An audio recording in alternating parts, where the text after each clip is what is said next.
Chapter 3. In the earliest cities.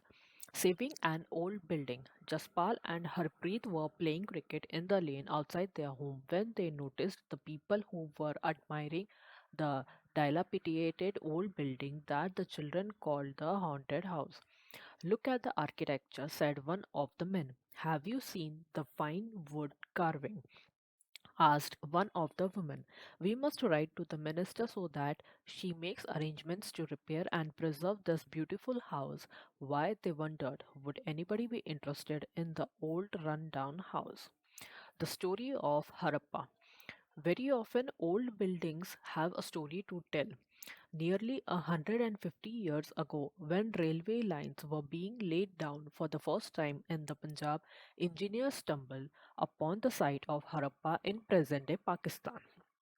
To them, it seemed like a mound that was a rich source of ready-made high-quality bricks. So they carried off thousands of bricks from the walls of the old buildings of the city to build railway lines.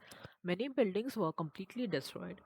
Then, about 80 years ago, archaeologists found the site and realized that this was one of the oldest cities in the subcontinent, as this was the first city to be discovered. All other sites from where similar buildings and other things were found were described as Harappan. These cities developed about 4,700 years ago. Very often, old buildings are pulled down to make way for new construction. Do you think it is important to preserve old buildings? What was special about these cities? Many of these cities were divided into two or more parts. Usually, the part to the west was smaller but higher. Archaeologists describe this as the citadel. Generally, the part to the east was larger but lower. This is called the lower town. Very often, walls of baked bricks were built around each part. The bricks were so well baked that they have lasted for of years. The bricks were laid in an interlocking pattern, and that made the walls strong. In some cities, special buildings were constructed on the citadel. For example, in Mohenjo-daro, a very special tank, which archaeologists call the Great Bath, was built in this area. This was lined with bricks, coated with plaster, and made watertight with a layer of natural tar. There were steps leading down to it from two sides, while there were rooms on all sides. Water was probably brought in from a well and drained out after use. Perhaps important people took a dip on this tank on special occasions. Other cities such as Kalibangan and Lothal had fire altars where sacrifices may have been performed, and some cities like Mohenjo-daro, Harappa, and Lothal have elaborate storehouses.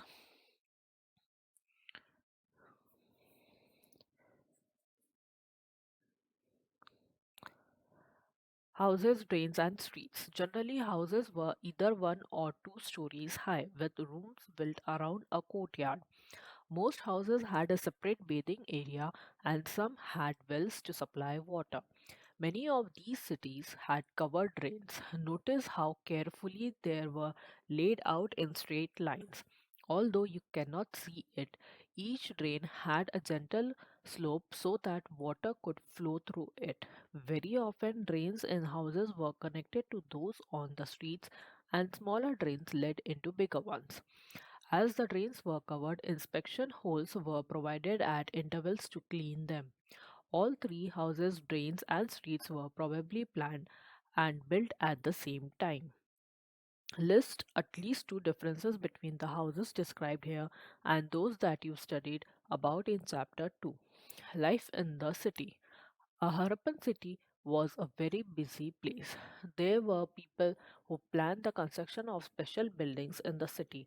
These were probably the rulers. It is likely that the rulers sent people to distant lands to get metal, precious stones, and other things that they wanted. They may have kept the most valuable objects, such as ornaments of gold and silver, or beautiful beads for themselves. And there were scribes, people who knew how to write, who helped prepare the seals and perhaps wrote on other materials that have not survived. Besides, there were men and women craft persons making all kinds of things, either in their own homes or in special workshops. People were traveling to distant lands or returning with raw materials and perhaps stories. Many terracotta toys have been found, and children must have played with these.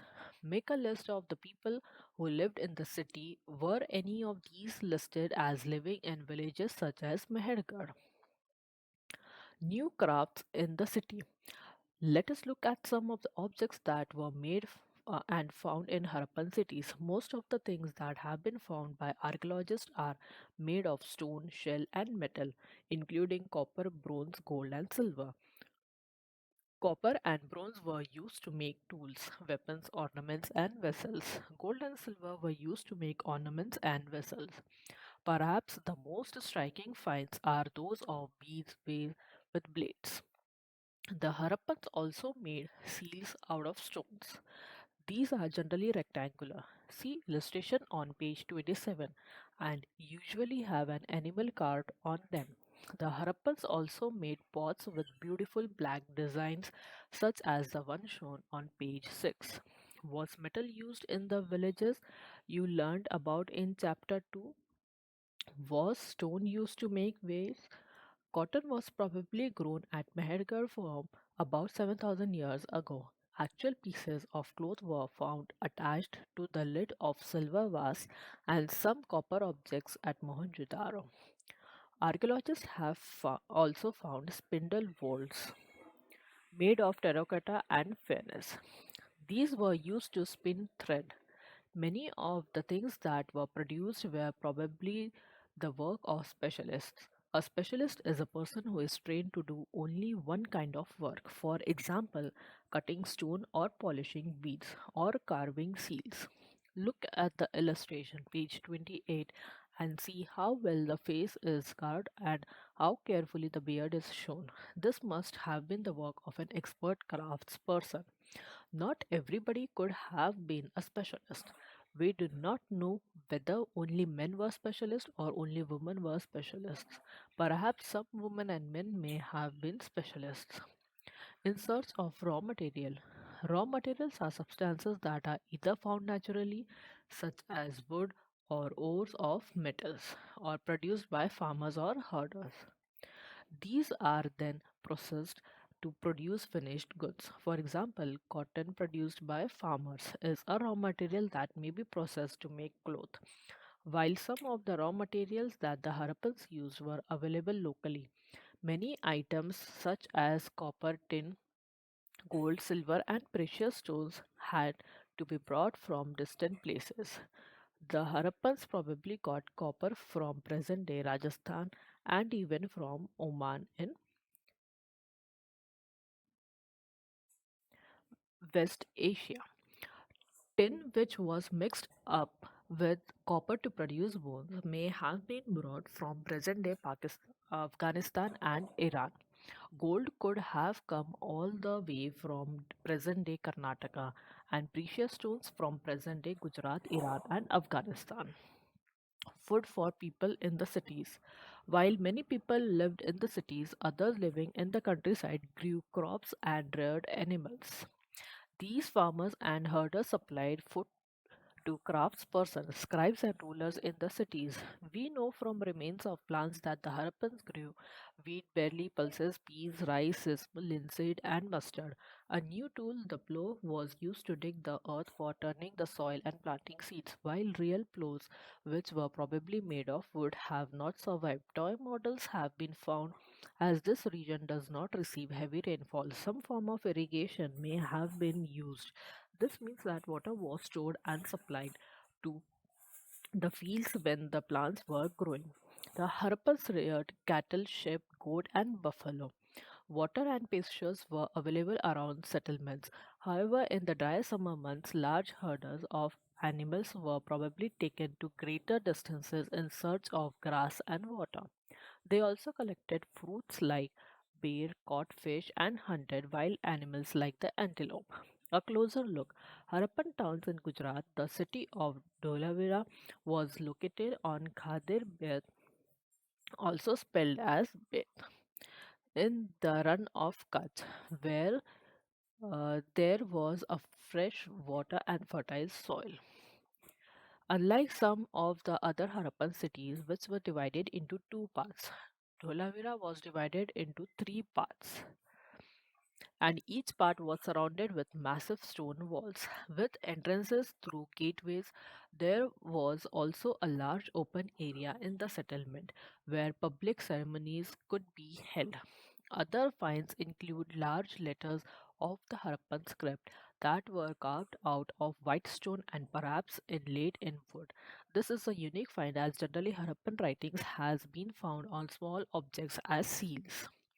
The city of Lothal stood beside a tributary of the Sabarmati in Gujarat, close to the Gulf of Khambat. It was situated near areas where raw materials such as semi-precious stones were easily available. This was an important center for making objects out of stone, shell, and metal. There was also a storehouse in the city. Many seals and ceilings, the impressions of seals on clay, were found in the storehouse. A building that was found here was probably a workshop for making beads, pieces of stone, half made beads, tools for bead making, and finished beads have all been found here. The mystery of the end. Around 3,900 years ago, we find the beginning of a major change. People stopped living in many of the cities. Writing, seals, and weights were no longer used. Raw materials brought from long distances became rare. In Mohenjo-daro, we find that garbage piled up on the streets, the drainage system broke down, and new, less impressive houses were built, even over the streets. Why did all this happen? We are not sure. Some scholars suggest that the rivers dried up. Others suggest that there was deforestation. This could have happened because fuel was required for baking bricks and for smelting copper ores. Besides, grazing by large herds of cattle, sheep, and goat may have destroyed the green cover. In some areas, there were floods, but none of these reasons can explain the end of all the cities. Flooding or a river drying up would have had an effect in only some areas. It appears as if the rulers lost control. In any case, the effects of the change are quite clear. Sites in Sindh and West Punjab, present day Pakistan, were abandoned, while many people moved into newer, smaller settlements to the east and south. New cities emerged about 1400 years later. You will read about them in chapter 5 and 8.